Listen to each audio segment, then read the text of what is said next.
Olá, no TN Especial de hoje vamos falar dos mitos e verdades das canetas emagrecedoras e a importância em ter acompanhamento médico. E durante a perda de peso, outra coisa que chama a atenção é a flacidez na pele.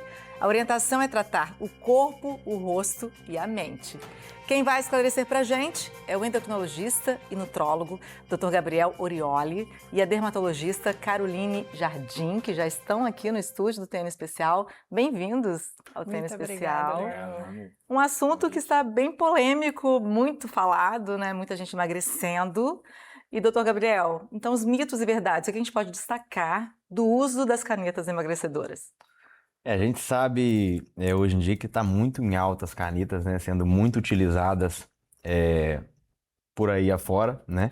E a gente sabe que hoje a tirzepatida, principalmente, que é a que está em alta, que é o famoso Mounjaro, é uma medicação que de fato, né, entrega muito resultado, mas a gente sempre frisa a necessidade justamente do acompanhamento médico para que seja feito um bom uso da medicação, potencializando o efeito bom, que é a parte boa da medicação, e minimizando os possíveis efeitos colaterais com o uso. E esses mitos e verdades? Porque tem gente que fala, nossa, a cabeça cresce. Aí tem várias piadas em cima, né, da medicação. O que é verdade, o que não é verdade? O ideal que seja feito com acompanhamento justamente para a gente usar a medicação como uma ferramenta no processo de perda de peso do paciente, no processo de reeducação alimentar.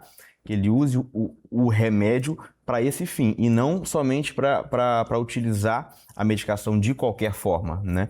Então, se a perda de peso for abrupta demais, por restrição, né, alimentar, né? A ideia do uso da medicação não é que o paciente não coma, é que ele aprenda a comer da forma correta e na quantidade correta. Então, se for feito desse jeito, da forma certa, a gente não costuma ver muito essa questão, né, de ficar com a cabeça maior e tal. Então é só fazer direitinho na dose correta, da forma correta, com acompanhamento, que a gente não tem esses problemas, não. Então, o paciente chega no seu consultório, primeiro é um check-up que é pedido. O que é importante fazer antes do uso da medicação? É muito importante, sim, ter exames prévios, né, para a gente fazer o acompanhamento antes, durante e depois também, para que se faça com a maior segurança possível. Pede um exame de sangue. Exames completos de sangue, né? E aí os outros exames a gente vai individualizar conforme o paciente. Por exemplo, uma mulher na menopausa, a gente vai pedir os exames ginecológicos ali também, né? Às vezes, se o paciente for hipertenso, a gente vai pedir um exame cardiológico, um ecocardiograma, alguma coisa. A gente nunca perde avaliando o paciente como um todo, né? E a mulher, por exemplo, acima dos 40 anos, que a perda não, né? O ganho de gordura é grande. Aí, nesse caso, homens também mais velhos. Aí você acompanha não só com a caneta emagrecedora, mas também em tratamento hormonal? Então, quando a gente une essa questão da perda de peso com a reposição hormonal, de fato, o paciente costuma ter um resultado benéfico na questão da manutenção da massa muscular, para que a gente frise na perda de gordura, não somente de peso, né? Porque a gente pode perder uma quantidade enorme de peso, mas às vezes acaba perdendo massa muscular junto, e às vezes a paciente pode não ficar tão satisfeita com esse resultado, principalmente mulher que ganha flacidez, né? Então, quando a gente consegue casar, quando tem indicação clínica da gente fazer a reposição hormonal junto, aí realmente é muito bom. Aí entra o tratamento em gel ou o tratamento implante, chip da beleza que falam. Aí a gente tem que individualizar bem, né? Hoje em dia, a gente tem... O mais importante é sempre a gente ver a indicação clínica para poder fazer com segurança, né?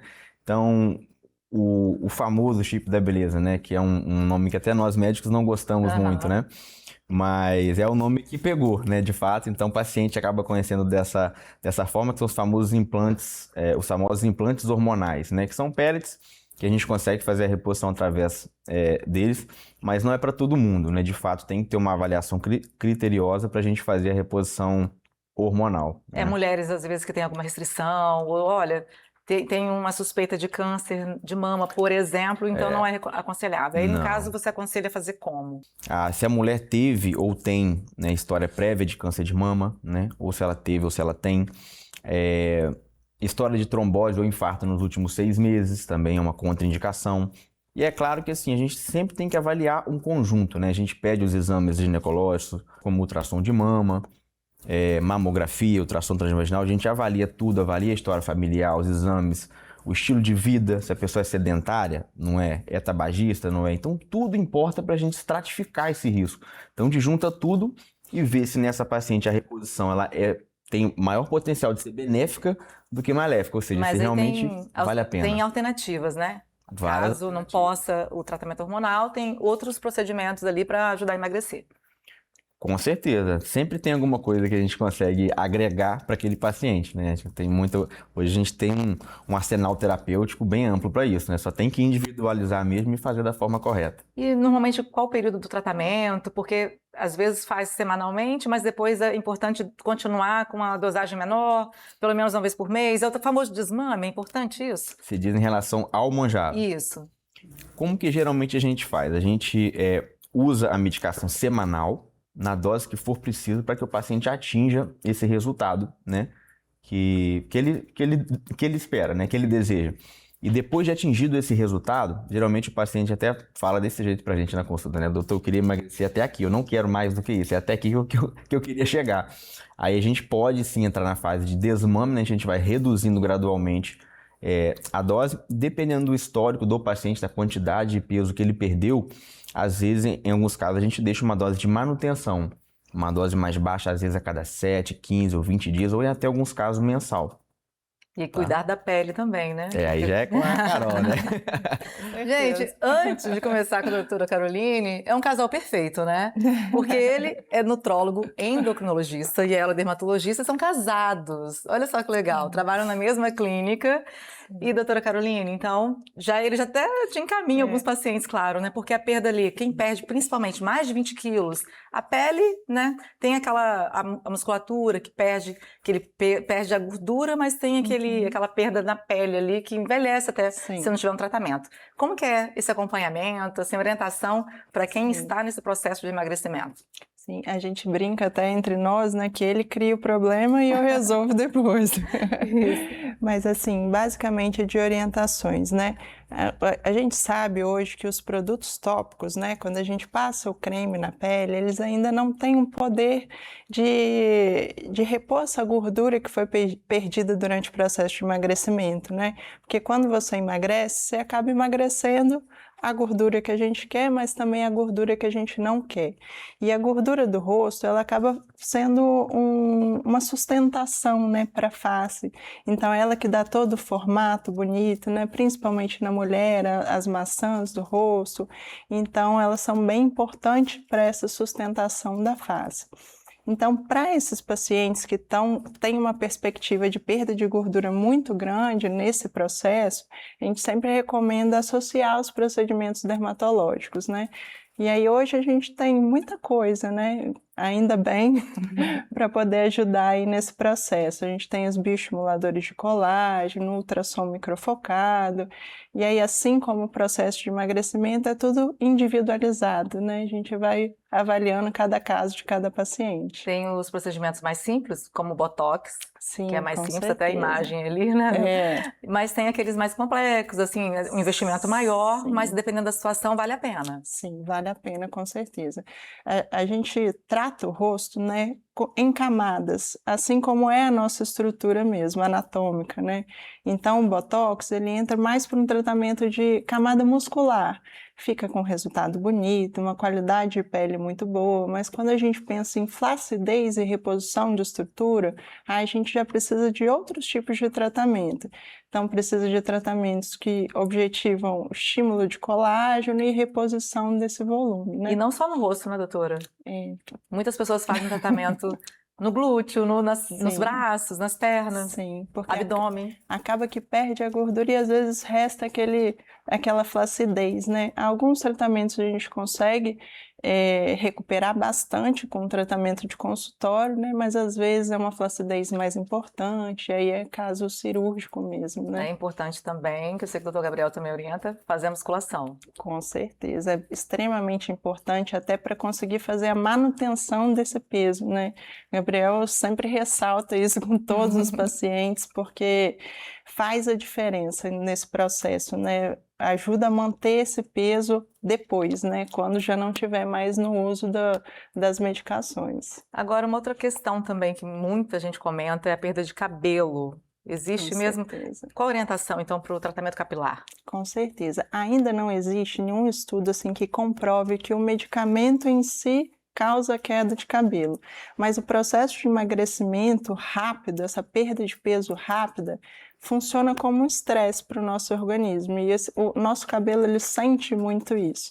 Além do estresse, também tem a questão de déficit de nutrientes, porque se você não come, você faz deficiência de minerais, proteínas, vitaminas, então isso também é muito importante para a construção do cabelo, né?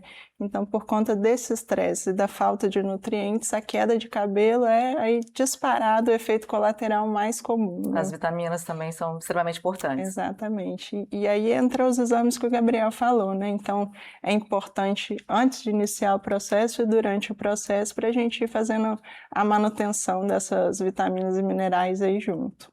Com certeza. Doutor Gabriel, também é importante falar que tem muitas canetas vindo do Paraguai, então, assim, é importante, é o barato que sai caro, não é? Qual a orientação nesse sentido? Atualmente, todas as repartidas paraguaias estão proibidas no Brasil, né? Então a gente reforça para quem tem o interesse de usar, que faça com acompanhamento médico, que use uma medicação liberada no Brasil, né? Para que tenha segurança, né? Porque acaba que somente dessa forma a gente consegue ter um uso 100% seguro de fato. E agora a Anvisa também já atualizou, né? Aprovou outras medicações, não é isso?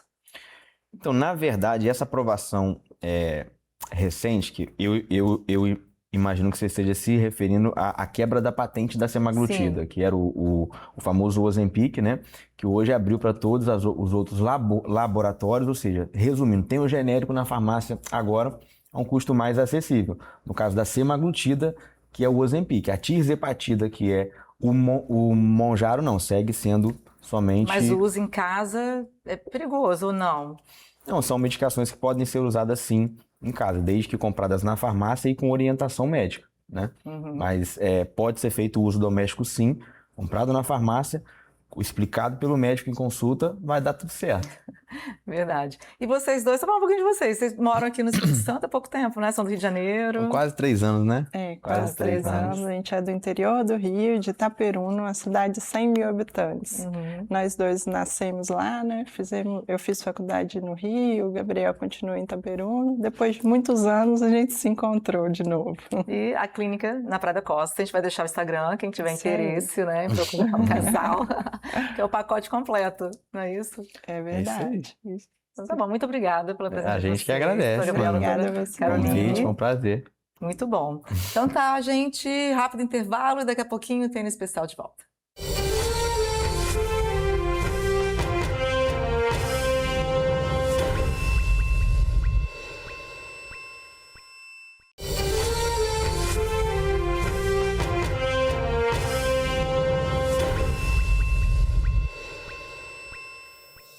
Estamos de volta e roupas usadas estão virando tendência de mercado. Prova disso é que o número de brechós no Brasil não para de crescer. O setor aumentou em 32% em um ano. Vamos ver na reportagem da Band. Roupas, calçados, acessórios são usados, mas parecem novos. E tem peças novas até com etiqueta. Essa jaqueta de marca que custa na loja R$ 700, aqui sai R$ 177. E sobretudo de 800 por R$ 194.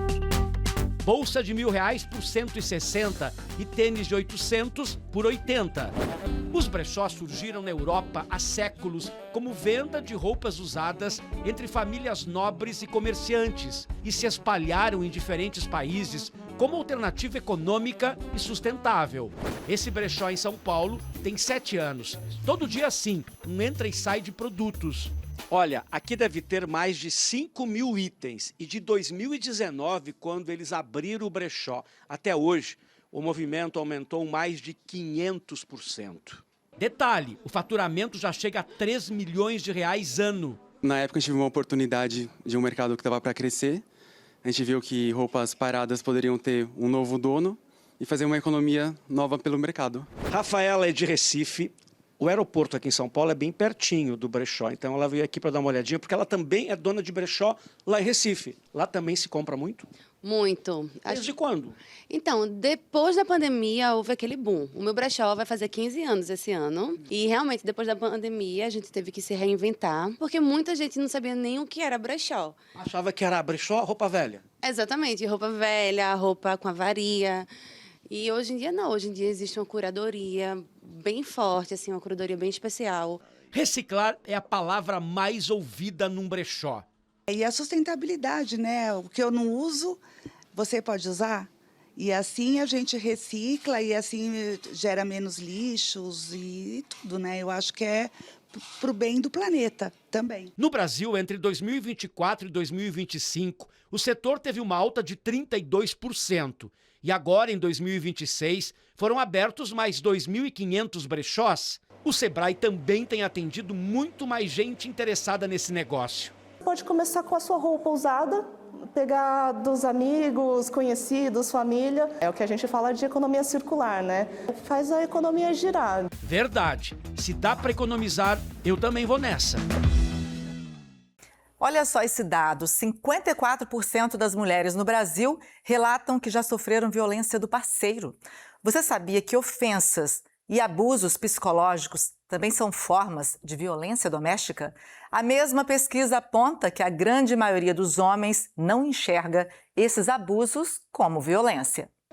O relacionamento começou como tantos outros. Como todo relacionamento começa, muitas promessas, muitos carinhos, presentes. E terminou depois de vários episódios de violência. Tioma denunciou o ex-companheiro 5 vezes por agressão e teve acesso a 2 medidas protetivas. A Lei Maria da Penha define as formas de violência doméstica e familiar em 5 tipos. Além da física, a psicológica, patrimonial, sexual e moral. E deu nome a ações que durante muito tempo foram naturalizadas nos relacionamentos, como ameaçar, xingar, insultar, atirar objetos, apertar os braços. Uma pesquisa revelou que 54% das mulheres que já tiveram algum tipo de relacionamento relatam ter sofrido alguma forma de violência por parte de um parceiro ou ex-parceiro. Também chama a atenção como os homens enxergam tudo isso. Apenas 11% reconhecem ter cometido algum tipo de agressão, indicando que muitas dessas práticas, para os pesquisadores, fazem parte da estrutura da nossa sociedade. Eles acabam praticando uma série de agressões contra as mulheres sem nem se darem conta de que isso não pode, né? A gente precisa educar homens e mulheres a se relacionar de forma respeitosa e de forma que não contenha violência. O grupo se reúne uma vez por semana. São homens denunciados por violência doméstica e encaminhados pela justiça. Os grupos estão entre as medidas previstas na Lei Maria da Penha. A proposta é discutir pontos como machismo, o que é agressão, como reconhecê-las nas próprias ações. Muitos chegam em negação. Chegou lá fora, ela ligou para a polícia, aí deu o que era de medida. Entendi. Só que não teve agressão, não teve nada. Depois, a reflexão. Essa sim, fundamental para se escrever uma outra história. Primeiro, a gente vem para cá muito nervoso, muito assustado e com a concepção de que violência é só questão física. A gente esquece que violência é verbal, é psicológica, é manipulação também. Então, com o longo do passar do grupo de reflexão, a gente percebe que existem vários tipos de violência. Então, acho que aqui é o trabalho de desnaturalizar, mostrar que isso não deve se reproduzir na nossa sociedade, se a gente quiser construir uma sociedade mesmo sem violência para as mulheres. As reuniões empresariais aumentam a cada dia. Em Vitória, o maior encontro de network reuniu profissionais de diferentes segmentos e com o mesmo propósito: ficar atualizado e debater a inteligência artificial no mercado empresarial. O Niso Neto, que é empresário e ator, foi um dos palestrantes. Vamos ver.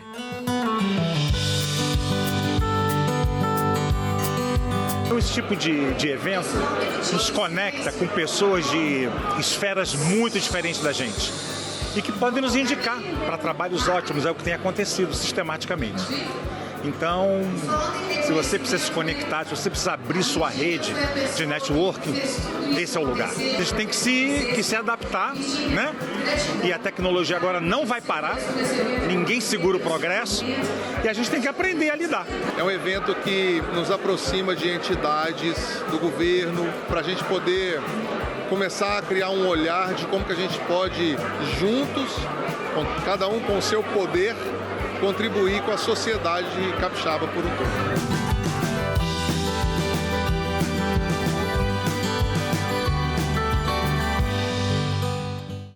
Estamos no mês de combate à violência doméstica, o Agosto Lilás. Aqui no estado, dezenas de mulheres sofrem agressões todos os dias. É o que aponta o Anuário Estadual de Segurança Pública. Esta mulher terminou o relacionamento e passou a ser perseguida pelo ex-companheiro. Revoltado, ele invadiu a casa da vítima, quebrou móveis, ameaçou familiares e resistiu à prisão quando a polícia chegou. Esta mulher, aos 42 anos, foi brutalmente agredida pelo companheiro dentro de casa, em Viana. Ela sofreu diversos ferimentos. Às vezes a gente acha que se você conseguiu que a mulher não seja assassinada, já está resolvido. Não, isso é a última das questões. Então, identificar a violência para que não chegue ao feminicídio e evitar que essas violências estejam aumentando é fundamental para salvar a vida e garantir condições de sobrevivência para essas mulheres. Segundo dados da Secretaria de Estado de Segurança Pública, Interlagos, em Linhares, voltou a liderar o número de ocorrências de violência contra a mulher nos 5 primeiros meses deste ano. Em seguida, aparecem Vila Nova de Colares, na Serra, Guriri, em São Mateus, Jardim Camburi, em Vitória, e bairro das Laranjeiras, também na Serra. Não temos que comemorar, mas a gente teve aí uma redução no número de feminicídio, né? Saímos de 41 para 35 feminicídios. O que merece ser destacado, como eu disse, não comemorado, né? Isso envolve muitas ações que o Estado do Espírito Santo tem adotado. A gente tem aí uma crescente no número de violências diversas, né? Com registro policial. O que dá para dizer é que nós, enquanto Estado, temos trabalhado arduamente, né, para propagar junto a essas mulheres um encorajamento. Busquem a polícia e a gente vê que tem surtido efeito. Mas a Lei Maria da Penha considera também outros tipos de violência além da física, como a psicológica, a moral, patrimonial, financeira e até mesmo a sexual.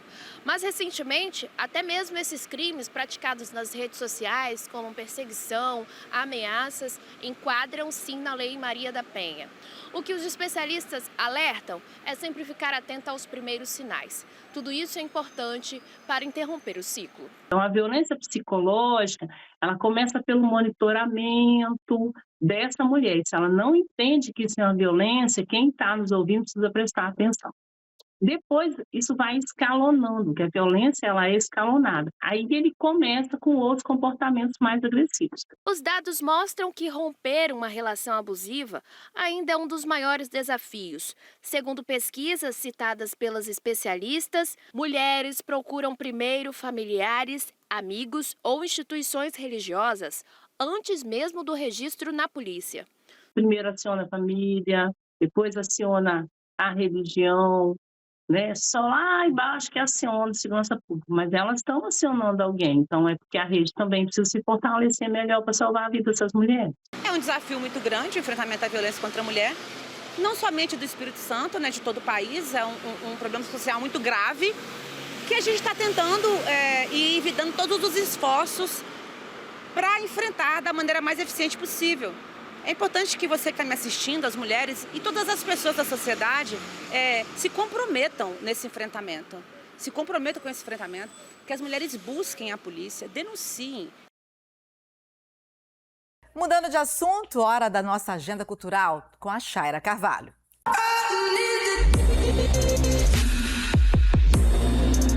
Se você ama flashback, se liga! A banda Rod Hanna chega em Vitória para uma noite de sucessos do pop, disco e soul. Com mais de 30 anos de carreira, o grupo promete um show cheio de nostalgia, energia e muita música para ninguém ficar parado. Me chama lá no Instagram que eu tenho 2 pares para te dar. Quem sabe ele é seu.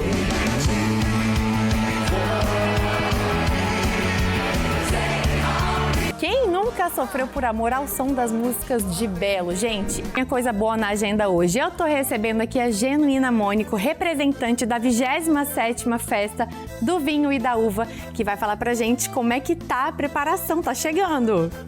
todo vapor e com muita disposição para receber todos vocês lá na nossa festa, agora dia 7, 8 e 9 de agosto, esse próximo final de semana. Esse ano a gente incrementou ainda mais dois nossos principais atrações, que são o concurso da Realeza, que acontece na sexta-feira, e a nossa tradicional pisa da uva, que acontece nos domingos, né? E a gente tá aqui junto com a Fernanda. Gente, olha que princesa linda, né? A rainha, na verdade, né? Infelizmente eu tenho que passar essa faixa, foi um orgulho muito grande para mim, poder representar mais um pouquinho da cidade. Ai, que bacana. Então, gente, faça um convite aí para as pessoas. Nós aproveitamos para convidar vocês para estarem conosco nos dias 7, 8 e 9, no próximo final de semana, para curtir uma festa muito gostosa, muito familiar, com muita comida boa. E a gente vai encerrar, sabe como?